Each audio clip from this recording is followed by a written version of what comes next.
Her works are in over 50 museum collections, obviously ours, but the Metropolitan Museum of Art, the MoMA, the Whitney, and so many others. She's had several traveling exhibitions. The Hunter did one, and she's had at least two or three others that I remember. And she has also created an opera called Divide Light that she'll tell us a little bit about a little bit later. So I can't wait to learn more about the pieces that are in our collection, as well as her latest and newest work. So let's get started. Hey, Lesley, how are you? Thank you, Nandini. It is so lovely to see you up this close, and your hair looks great. And the wonderful thing about working with people that you like is that you get to sometimes to work with them again, like we are tonight. So we started our relationship from probably 14, 15 years ago when the Hunter acquired a piece called White Threaded Poem Girl that we'll talk about in a few minutes.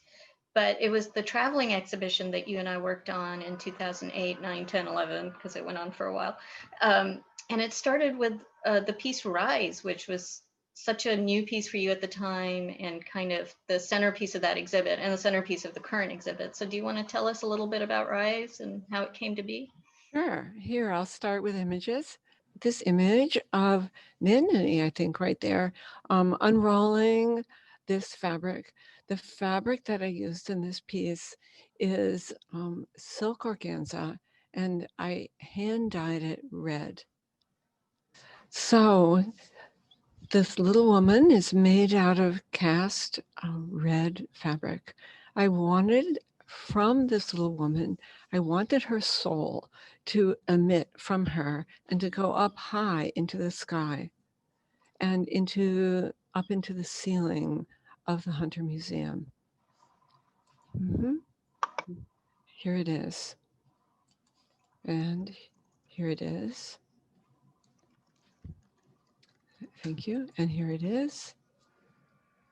So, what was the language? Where did I get the language that I used on this piece called Rise that brings your eyes from her up to the sky or the ceiling? Next. I gathered the language in a project that I did in 2001 called Tongues on Fire, Visions and Ecstasy.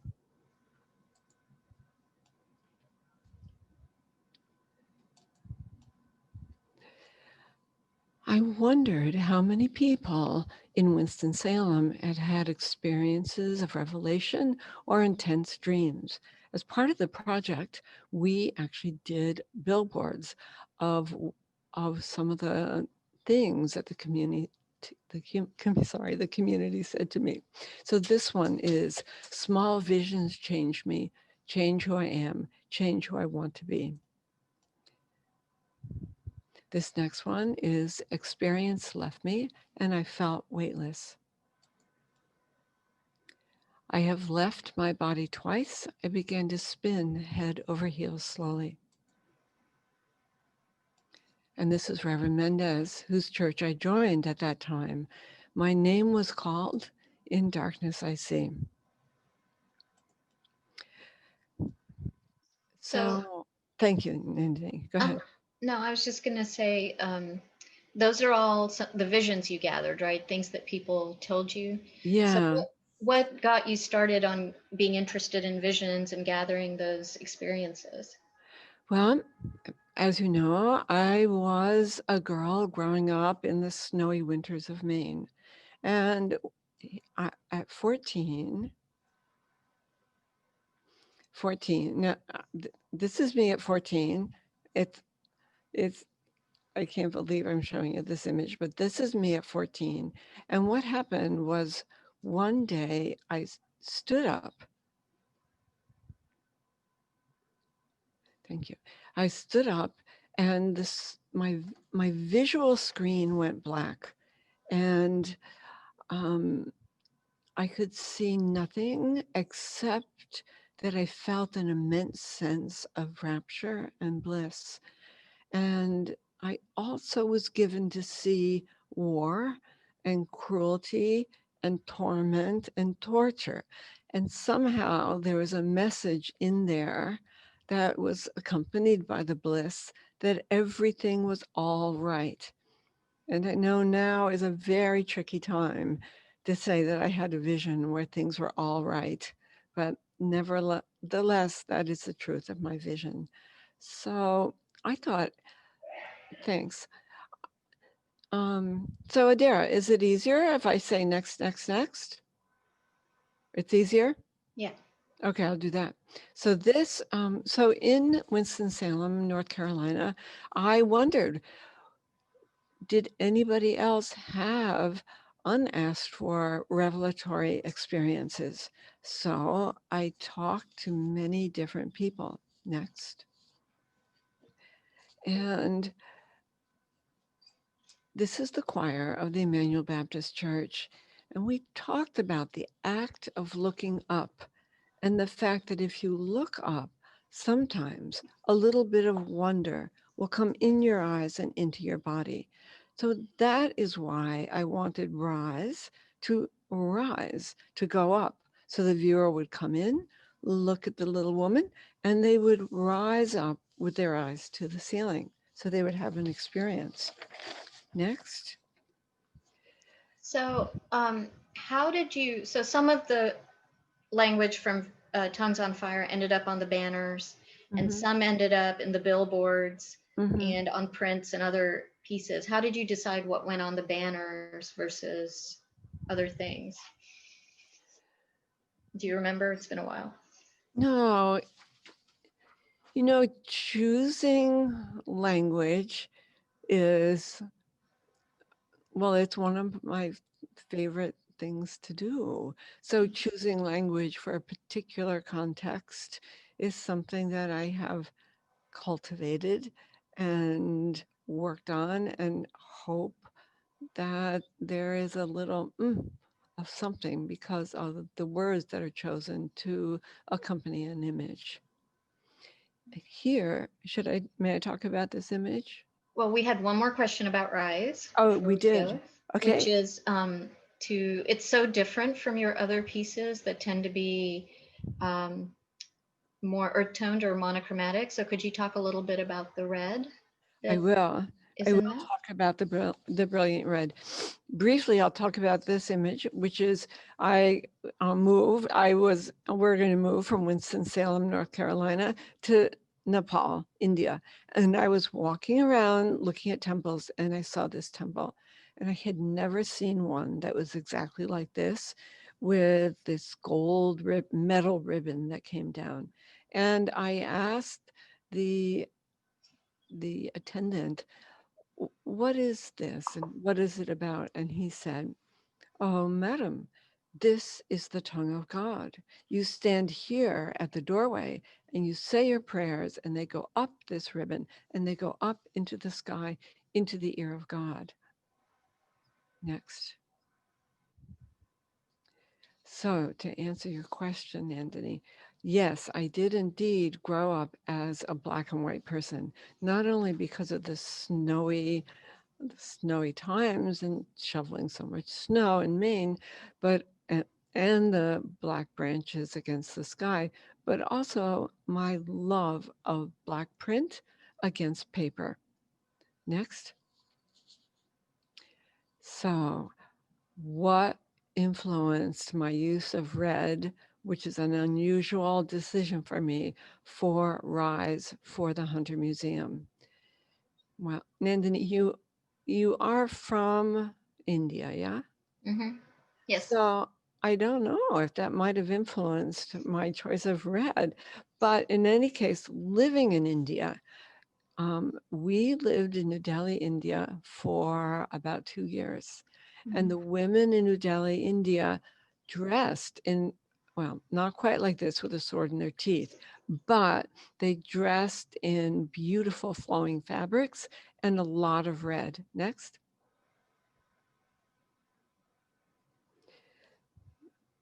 So it has influenced me a lot, not only in the piece Rise that you have at the Hunter Museum, but also in how I dress. I love the Indian Asian sense of femininity. At that time in the 90s, most of my sculptor women friends were wearing tight black jeans and work boots. So when I came back from India, I started wearing skirts and dresses, as you'll see. Next.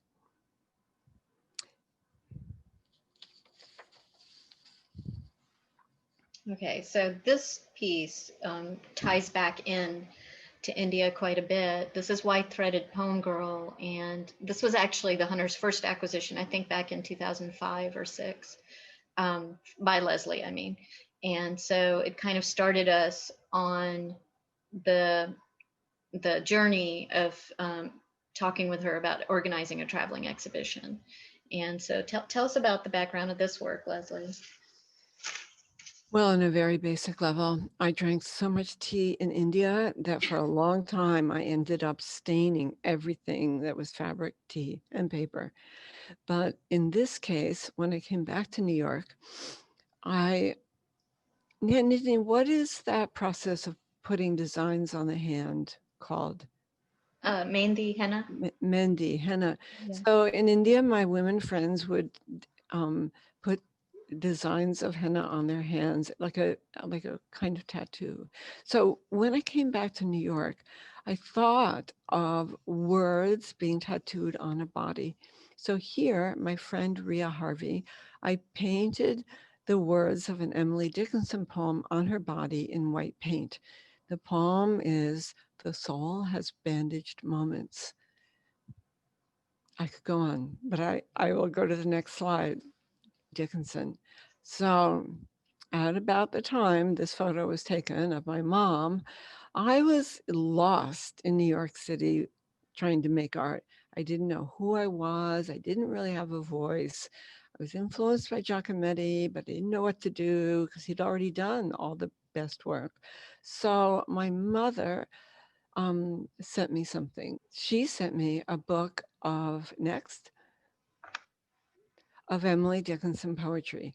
And I thought, oh no, having been an English major, I really love prose, but I was too speedy for poetry. My eye would be down at the bottom of the page before the sense had a chance to sink in. So I opened the pages of the book reluctantly, and I can't even tell you what words they were. I can later think of them, but right now, in reliving that experience, the words came from the book into my eyes as if they were electrical blue hummingbirds, and went down into my body, and down there in my body, where there's electrical place of image and text combined, and then upsurged images for art making. And I thought I had found a magic book, but really it was the pairing of text and image. And now I know that as long as I have words in my work, I can do anything. I can't do anything, but I can go and use many different materials. Next, like photography. Next, or paper sculpture and horsehair. Arid pleasure is a Dickinson phrase. Next, or this one with her hands clenched and orange, dyed orange horsehair emitting from her calves. Next, it's bronze. And then this is an installation that I did at Arthur Roger Gallery in New Orleans. This is this installation was about Sister Gertrude Morgan.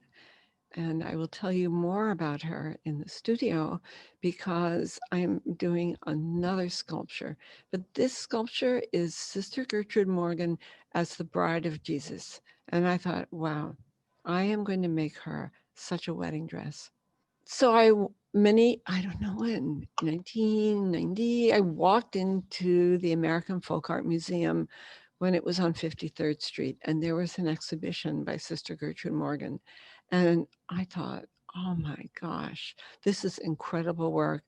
How can I be more like her? And then it turned out that she lived and preached in New Orleans, which is the home of my friend and dealer Arthur Roger. So that is what started my working with Sister Gertrude. If we go back, you can see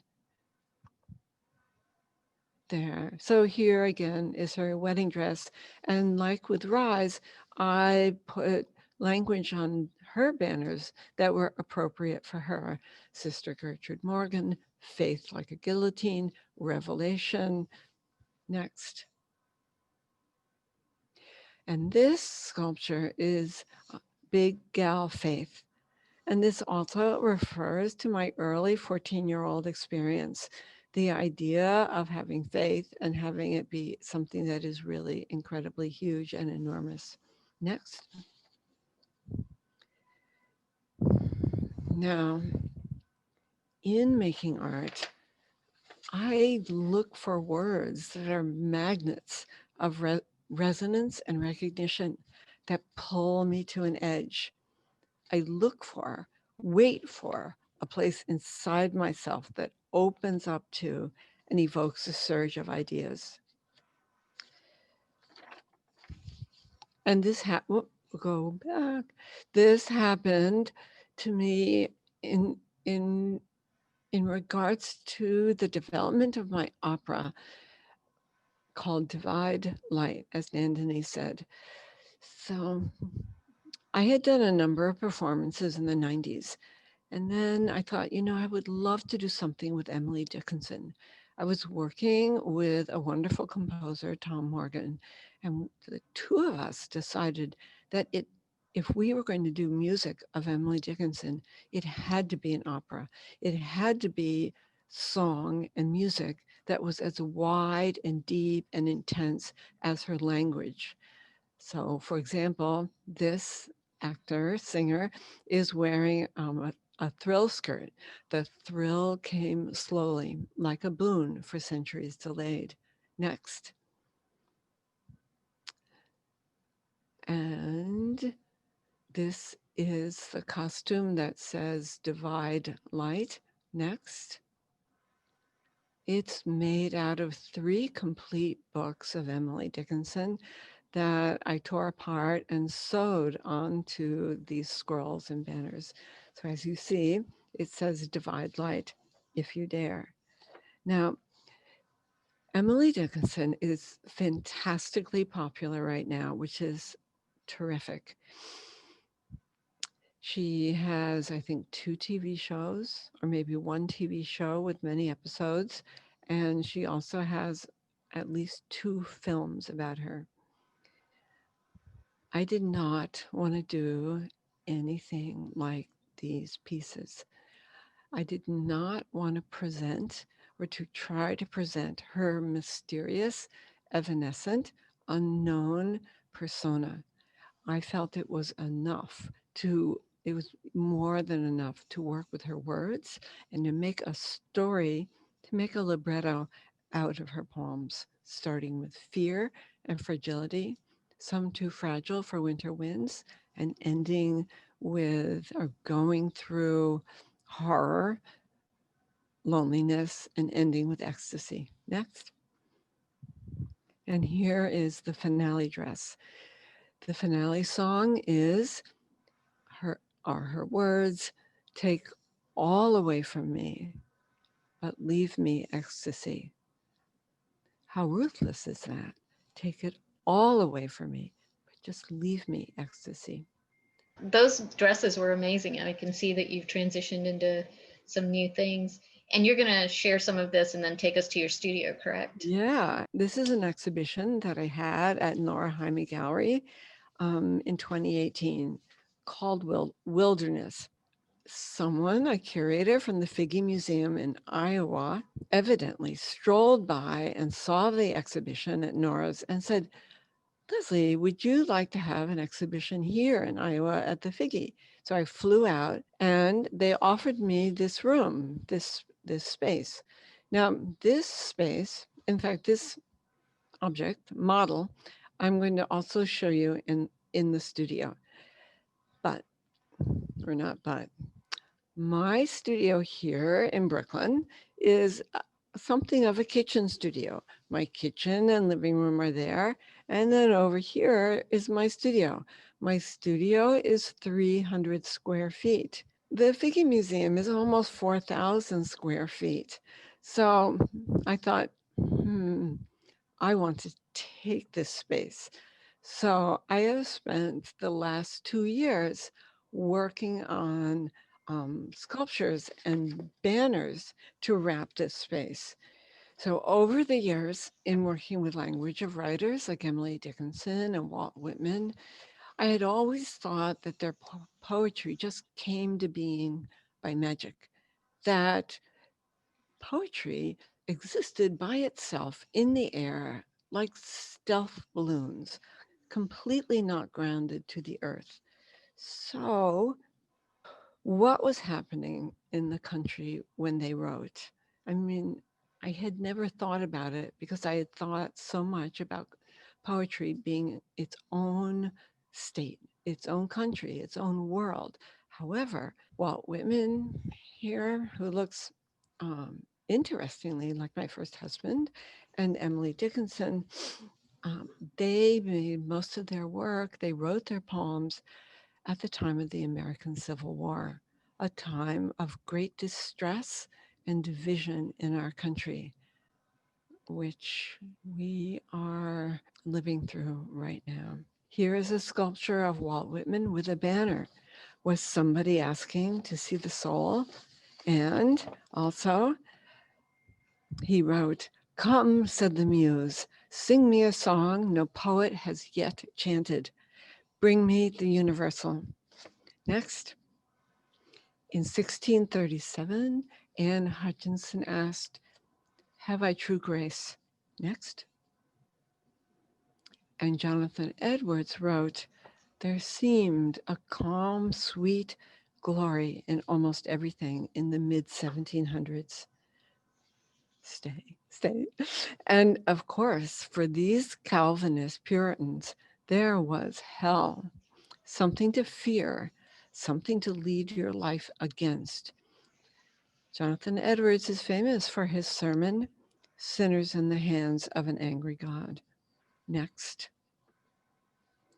The American voice, in the beginning, in the North at least, grew on New England settler obsessions with divinity and with deviltry, on fears of the shadowy wilderness out there and the wilderness inside.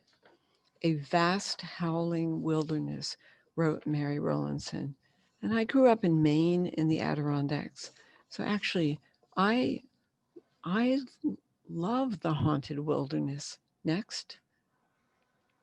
And this is a sketch of Black Hawk because it needs to be said that the wilderness of divinity and deviltry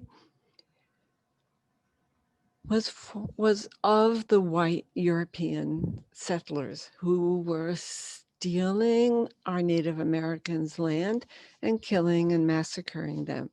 For the Native Indians, the wilderness was the forest, the plains, the river, the trees, and it was not scary or haunted. It was home. Next. And here is John Brown as a background to my talking more about divinity and deviltry. It swings a door, and we know this these days. It swings a door wide open to excess and ecstasy, activism and terrorism, stillness and chaos, repression and freedom. The extremes of both ends shape history and give still pulse and heat to writers, artists, religious leaders, from Nathaniel Hawthorne next to John Brown next.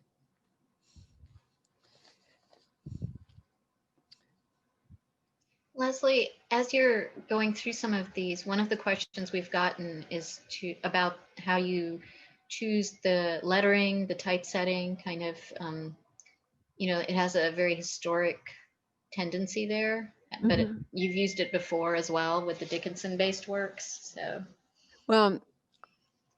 Well, I love the Gothic Old English font.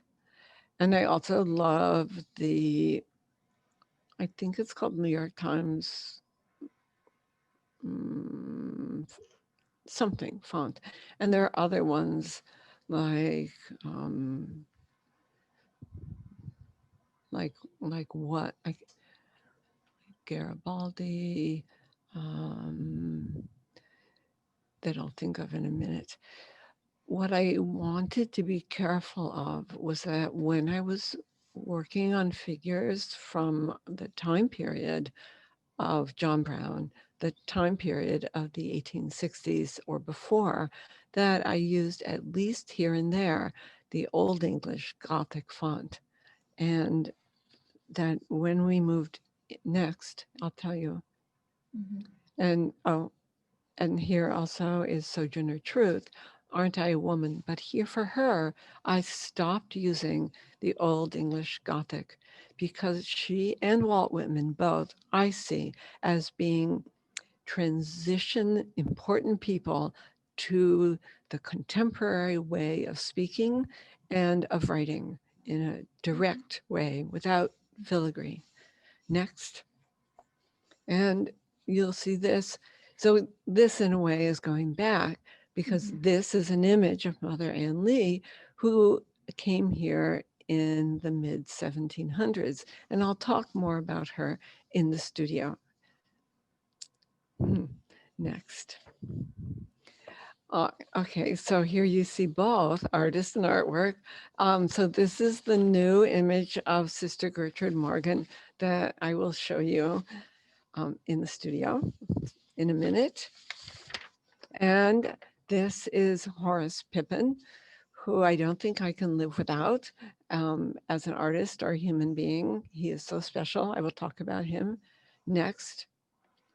So these times and themes, they stir something deep in my American roots, growing up again in the forests of Maine and the Adirondacks. Unconsciously at first, I think they're what drew me to Emily Dickinson as my muse for so many years. Her strange and poetic text inspired me and gave me a blueprint of themes from despair to exhilaration, the history of wildness and text, the tattoo of the written word and poetic expression suffused by purpose and belief. How John Brown plunged, was consumed by his devotion to the idea of freedom from slavery in this country, and how the wildness of that pure idea expressed its need in violence and death, beginning the active fight for, as Abraham Lincoln said, for the better angels of our nature. Next, this is an image of Dred Scott that I'm working on. So the dichotomy of all of this is contained within us and in this poetic and historical world.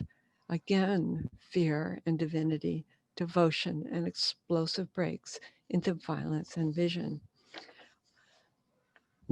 I want to honor them, these poets, speakers, religious visionaries, abolitionists, Native American people.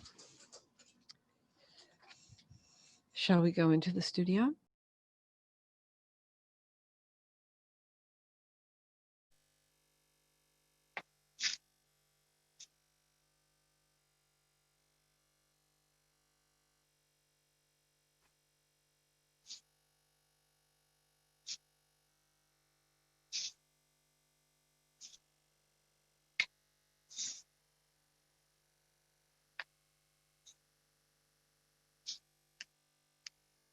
This banner is about Mary Rowlandson. And I think you can see, I hope, the word wilderness, vast howling wilderness. And So here's Mary Rowlandson, who wrote this book about the wilderness and being captured by Native Americans, the Narragansett tribe. And here, 150 years later, is a book that was also became a bestseller. And this book is about Black Hawk, a Native American warrior and leader who defended his people against the white European people who basically wanted to steal all the land and to massacre them. Black Hawk wrote in this book, he didn't write, he told the translator the story of his life, and it's quite wonderful. So here in the studio, we have just barely begun to make a big drawing of him. But while I'm here, I want to thank a few people. The way to say Black Hawk's name in the Sauk language is Makadai Mishi Kyak Kyak Kyak Kyak. And that means great black hawk. How did I learn this? I learned this from the wonderful Joaquin Hamilton Youngbird, who is the tribal historian of the Sac and Fox Nation in Oklahoma. He has been my advisor and friend. Thank you, Joaquin. I also want to name Ray A. Youngbear, who is a fabulous contemporary writer. And he has written many things and writes a lot, as does Joaquin, on Facebook. I was led to feel okay about, Brooklyn Noise, about entering this world because my friend, Jean Quick to See Smith, she said, Lesley, you must honor our native Indian people. And I said, well, how do I do that? She said, well, first, you must ask permission of whatever tribe you're using an image from.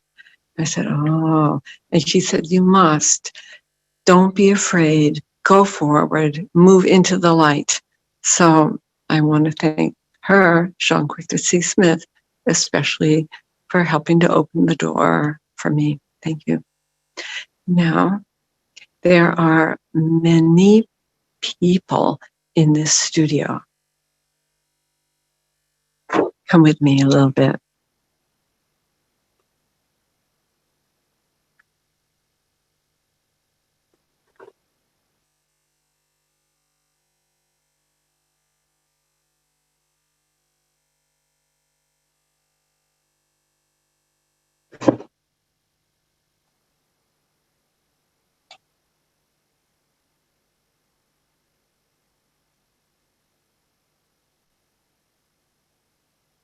This studio is a room full of people.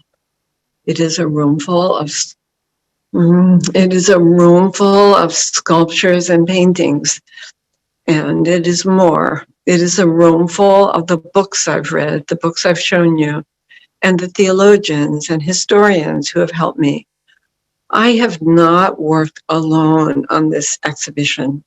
As an artist, still working from the action of reading, little big ideas float up. And what has enlarged them and inspired me is the story of these historical people, and also the new people in my life because of my explorations into history.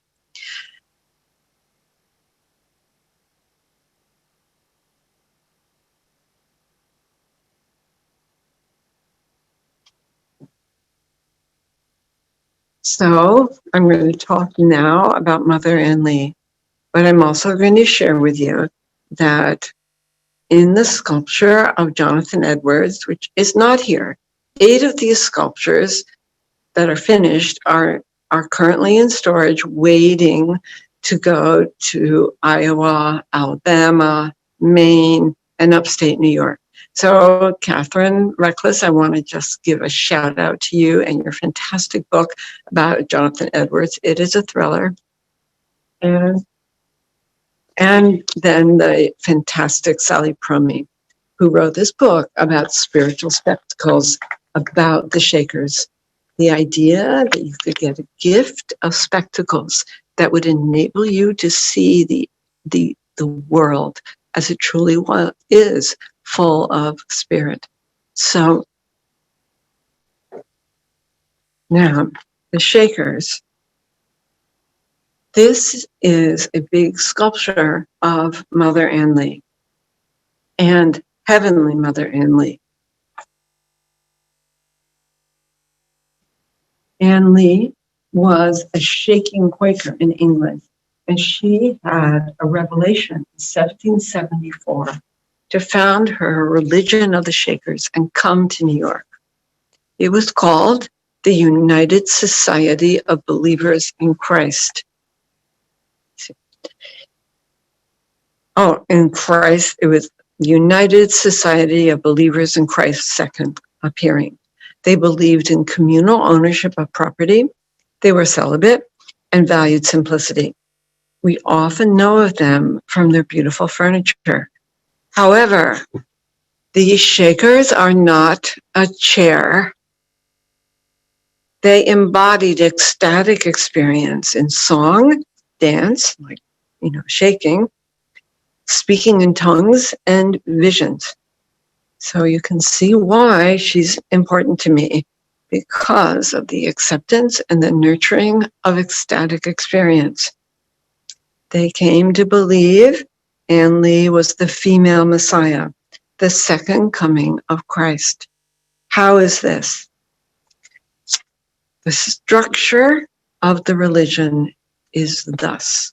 It is a quaternity. On one hand is, let me get this right. On one hand is Almighty God the Father. On the other hand is Holy Mother Wisdom. Jesus Christ comes down and descends from Almighty God the Father. And Mother Ann Lee, parallel to Jesus, she descends from Holy Mother Wisdom to found the Shakers. So when Mother Ann Lee died in 1783, there was a huge void that happened when she died. And 10, 20 years afterwards, most of the people that had known her as a living embodiment of Christ had died themselves. So there was a deeply felt sorrowful void. And I think, and Sally can correct me, I think this was then called the era of manifestations in the late 1830s and 1840s. So what happened then? So come with me down to the floor.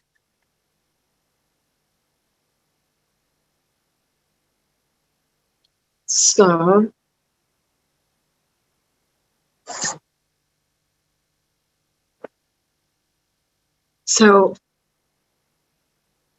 we as artists are used to one person getting an idea and a claim for that idea.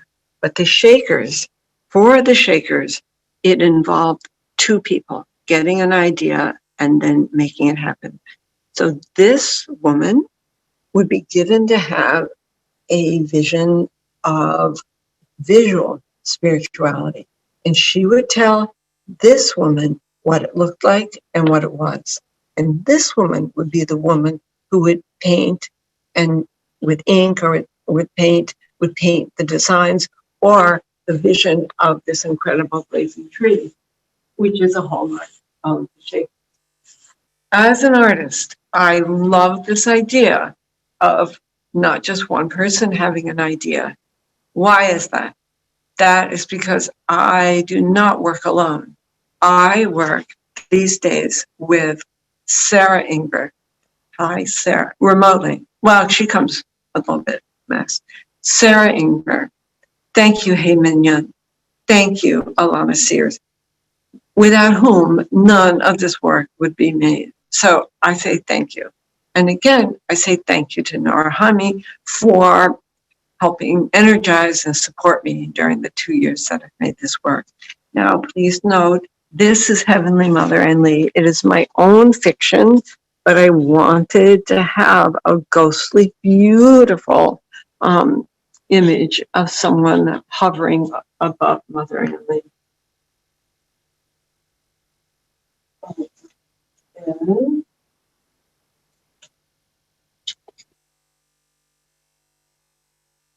And here in this book, that was an exhibit at the Drawing Center, is an image of the blazing tree that they drew and painted.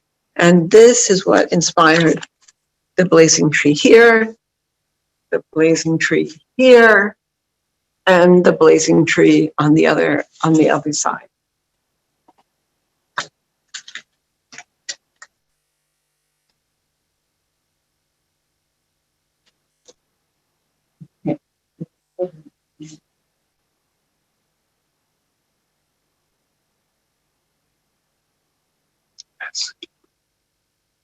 And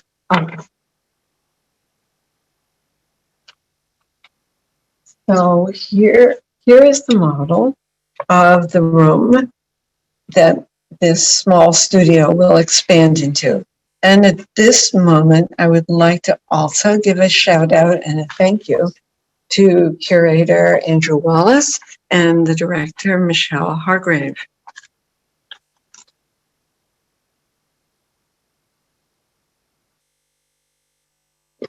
So you can see, so these figures are, here's Walt Whitman. He is 8 feet high. Now look at the space. This wall is 20 feet high. So these banners are going to wrap around this space and fill the entire upper part of the space.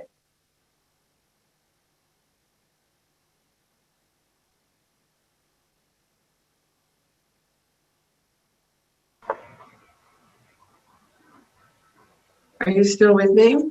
Here is another incarnation of Sister Gertrude Morgan. And for this, there are 2 books. When I was in the American Folk Art Museum and agog at the fantastic work of Sister Gertrude Morgan, I also bought this book that was written by Bill Fagley about Sister Gertrude Morgan. And when I had my exhibition down in New Orleans, I actually, before I did, I flew down with a model in my lap and I asked his permission to do the exhibit because he is such an incredible man and such a historian of Sister Gertrude Morgan. And for me, here's another book that has been extremely helpful to me, the Book of Revelation for Dummies. This is applicable to many of the figures that I've worked with. Jonathan Edwards, the Book of Revelation, Sister Gertrude Morgan, Revelation, the all-seeing eye. I heard a voice like a trumpet.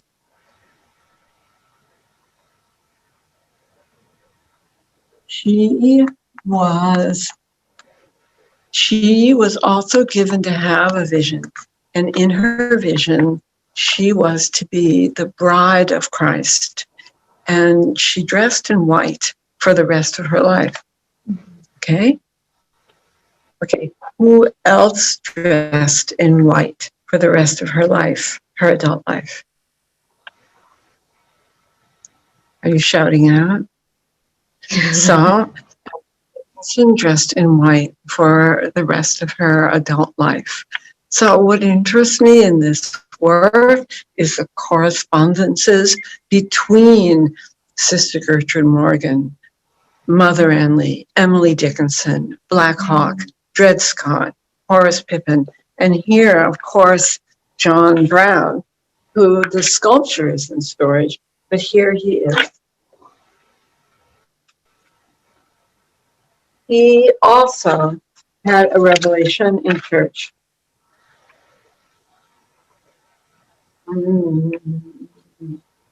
which was, and he held up his hands and he said, I, John Brown, aim to purge America's sin of slavery, and I will do it soon with the help of the Negro people.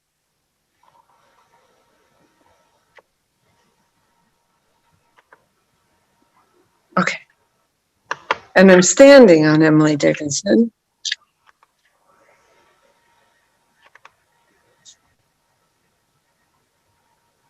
And her soul. I'm standing on her soul.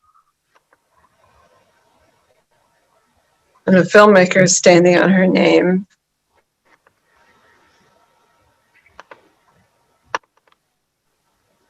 Either a couple more. Here is Horace Pippin.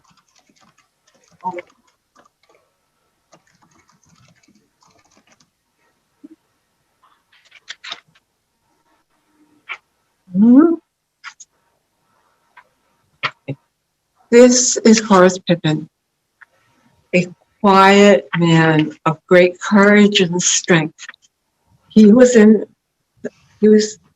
fought in World War I, and he received the Heart and the French Croix de Guerre. He was badly wounded, and a bullet went right into his shoulder blade, his right shoulder blade. So when he got home, it took years for his right arm to even be able to paint and draw. And he was self-taught. It just emerged in him. Now, I have spoken so much today, right now, of divine inspiration for art. But what did Horace Pippin say about inspiration? For me, this is almost the most true. He said, pictures come to my mind, and I tell my heart to go ahead. Pictures come to my mind, and I tell my heart to go ahead. That is how we make artwork. Pictures come to mind, and we tell our hearts to go ahead. Thank you so very much, everyone. Thank you, Lesley. That's a great image. We loved seeing all of these. Are you up for a couple of questions? Can you hear me? Hi.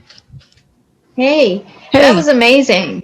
Oh, thank you. Really, I mean, I had seen a little bit, but that was really. When is your exhibit at the Figgy? So a year and a half ago, it seemed like the exhibition was so far in the future, I could hardly even think of it. But now it's in May 2021. So it's really close. And with the pandemic, I usually enjoy working with many interns. And I have only worked with 3 assistants instead of 10 interns, and we worked hard. So again, thank you, Sarah. Thank you, Heymin. And thank you, Alana. Fantastic work. So it shows that you guys have been busy, and it's amazing that 4 people could put all this together. It is. So we had one very specific question. You made a piece called Rapture's Germination. It was a sculpture that actually is in the collection of someone who's online, and they wanted to know if that was related to your vision, or was it possibly a portrait of you?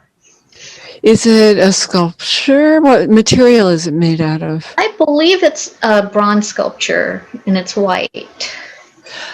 Oh.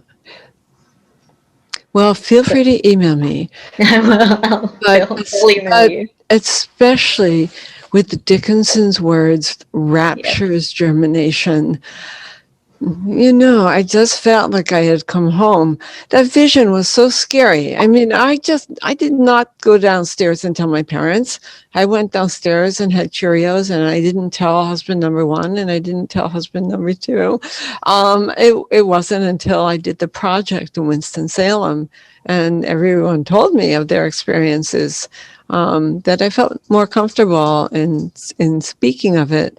And also, of being so saturated with an interest in faith and how people find it and how people wake up to it or don't. But So when you were invited to Winston-Salem, did you already know you were going to do a visionary project, or did that happen after you started the conversations? well, like the beginning of most projects, you get the invitation and then you think, oh my God, what am I going to do?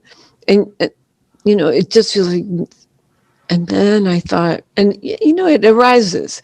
It doesn't have to be rapture, but it can be this rising up quality of something popping into your mind or a slow seepage of an idea. So what came to me, being such a northerner, I thought, and I know I'm talking to you in Chattanooga, I thought, hey, maybe down south, there are people who have had revelatory experiences and they will tell me about them.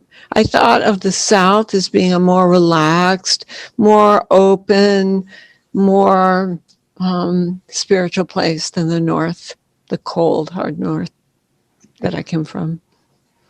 Okay. Mm-hmm. So several people have asked, and I think you've answered a lot of the questions as you were talking Mm-hmm. about what your inspirations are for different things and how you choose your figures. Mm-hmm. Are you, these banners and the figures you're working on currently that you've shown us, are they paper or fabric or kind of a mix? What's the material you're using? Everything that I'm working on these days is textile. So all these banners can roll up into one big tube, and the sculptures suspend from the ceiling, and they are textile and fabric. Soon I'll get back to paper, but this is a textile world. This world in here, Mm-hmm. Mm-hmm. and the feeling of cloth, the feeling of fabric. Yeah. Definitely, there's a tactility to it. There is. And I think your audio went out when you were talking about the Sister Gertrude Morgan sculpture for a minute. Okay. And who is the second person you said dressed in white all the time? Oh. Several people have asked about that. Okay. So as I said, Sister Gertrude Morgan had the vision that she would be the bride of Jesus, and it was requested by God that she dress in white the rest of her life. And who else dressed in white? So Emily Dickinson dressed in white up in the northern Massachusetts the rest of her life.